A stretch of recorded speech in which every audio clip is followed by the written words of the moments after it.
பித்ருக்கள் நேரில் தோன்றி பிண்டதானம் பெற்ற ஸ்தலம். மனிதர்கள் வாழும்போது ஒவ்வொருவருக்கும் ஒரு கடமை உள்ளது. பெற்றோர்களாக இருந்தால் பிள்ளைகளை வளர்த்து ஆளாக்கி அவர்களுக்கு திருமணம் செய்து கொடுத்து சமுதாயத்தில் நல்லவர்களாக உருவாக்க வேண்டும். பிள்ளைகளுக்கு பெற்றோர் சொல்லை மதித்து நடந்து ஒழுக்கமாக வாழ்ந்து வயதான காலத்தில் பெற்றோர்களை இறுதி வரை உடன் வைத்து காப்பாற்ற வேண்டும். இவ்வாறு சமுதாயத்தில் அனைவருக்கும் ஒரு கடமை இருக்கின்ற நிலையில் வாழ்விற்கு பின் பெற்றோர்களுக்கு பிள்ளைகள் செய்ய வேண்டிய கடமையான நீத்தார் கடன் என்ற பித்ரு தர்ப்பணத்தை தவறாமல் செய்ய வேண்டும். அவ்வாறு பித்ரு கடனை செய்து வருபவர்களின் குடும்பம் சிறப்பாக இருக்கும் என்பது ஐதீகம்.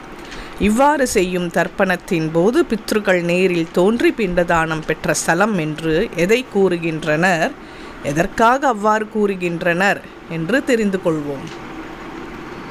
பல்லாயிரம் ஆண்டுகளுக்கு முன்பாக கோதாவரி நதிக்கரையில் போகவதி என்னும் நகரை நற்சோமதி மகாராஜா என்பவன் ஆண்டு வந்தான். அவனது அரச சபைக்கு ஒரு சமயம் நாரத மகரிஷி வருகை புரிந்தார். அப்போது பித்ரு தர்ப்பணம் செய்வதற்கு இந்த பூவுலகில் எந்த ஸ்தலம் புண்ணியமானது என்று மன்னன் கேட்டான். அதற்கு நாரதர், எந்த திருத்தலத்தில் பித்ருக்கள் பிண்டதானத்தை நேரில் தோன்றி ஏற்றுக்கொள்கிறார்களோ அதுவே சிறந்த புண்ணியஸ்தலமாகும் என்று கூறினார். அதை கேட்ட மன்னனும் பாரத நாடு முழுவதும் சுற்றி வந்தான். ஆனால் எங்கேயும் நாரதர் கூறியவாறு நடைபெறாததால் சோர்வடைந்து தனது நாட்டிற்கு திரும்பி செல்ல முடிவெடுத்தான். அப்போது நாரதர் மன்னன் முன் தோன்றி, கலங்காதே நற்சோமதி மன்னா, இங்கிருந்து கிழக்கே திருநாகேஸ்வரம் திருவீழிமிழலை சென்றால் அதன் அருகே திலத்தர்ப்பணபுரி என்ற புண்ணிய ஸ்தலம் உள்ளது.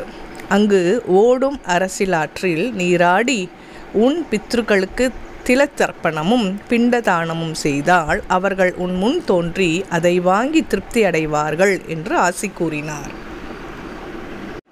திலம் என்றால் எள் என்று பொருள். தர்ப்பணம் என்றால் இறந்தவர்களுக்காக செய்யப்படும் பித்ரு கடன்கள். புரி என்றால் தலம். எனவே தில தர்ப்பண புரி என்றால் எள் தர்ப்பணம் செய்ய சிறந்த தலம் என்று பொருளாகும். அதையடுத்து தில தர்ப்பணபுரிக்கு வந்த மன்னன் அங்கே தவம் செய்து கொண்டிருந்த காலவ முனிவரை வணங்கி ஆசி பெற்றான். மேலும் தான் வந்தது குறித்து மன்னன் தகவல் தெரிவித்து அமாவாசை தினத்தன்று பிரம்ம தீர்த்தத்தில் நீராடி முன்னோர்களுக்கு திலத்தர்ப்பணம் பிண்டம் படைத்தான்.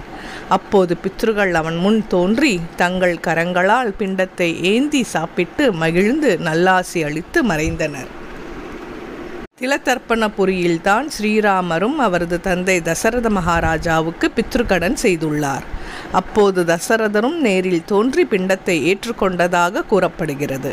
அதனால் பித்ரு சாபம், பித்ரு தோஷம் போன்றவற்றுக்கு இங்கு வந்து தர்ப்பணம் செய்வது சிறந்தது என்று கூறப்படுகின்றது.